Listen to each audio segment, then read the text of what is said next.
Salyan rayon icra hakimiyyəti başçısının 2025-ci ilin sosial-iqtisadi inkişafının yekunlarına və 2026-cı ildə qarşıda duran vəzifələrə həsr olunmuş hesabat yığıncağı keçirilib.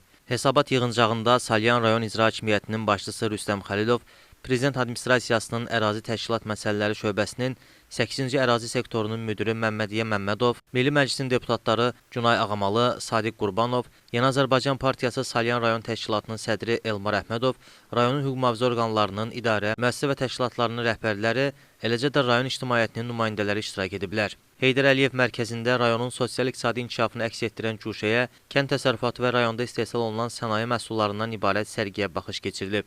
Hesabat yığıncağı Azərbaycan Respublikasının dövlət himninin səsləndirilməsi, ümumilli lider Heydər Əliyevin və vətən uğrunda canlarını fəda edən şəhidlərimizin xatirəsinin bir dəqiqəlik sükutla yad edilməsi ilə başlayıb. Yığıncağı giriş nitqi ilə açan Salyan rayon icra hakimiyyətinin başçısı Rüstəm Xəlilov, təməli ümumilli lider Heydər Əliyev tərəfindən qoyulan, bugün isə ölkə prezidenti İlham Əliyev tərəfindən uğurla davam etdirilən inkişaf strategiyası çərçivəsində qazanılmış nailiyyətlərdən 2025-ci ildə ölkəmizin, eləcə də rayonun sosial-iqtisadi, ictimai-siyasi həyatında baş verən mühüm hadisələrdən, kənd təsərrüfatı və digər sahələrdə görülən işlərdən, həyata keçirilən beynəlxalq və respublika əhəmiyyətli tədbirlər haqqında geniş məlumat verib. Hesabat məruzəsində qeyd olunub ki, 2025-ci ildə rayonda sosial-iqtisadi inkişafın əsas istiqamətləri üzrə sistemli və ardıcıl tədbirlər həyata keçirilib.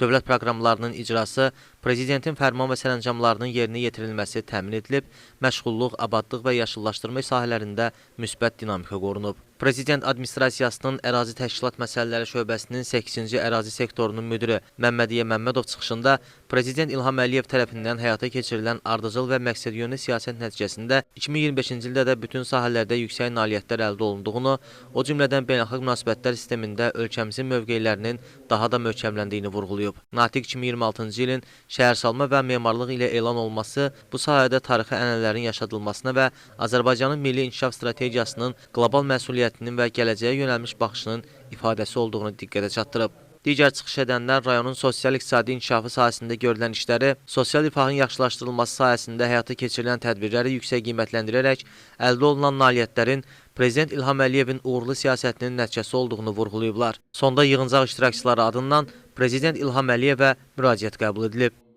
Əyyub Türkay, Kürçaylı Məmmədov, Salyan.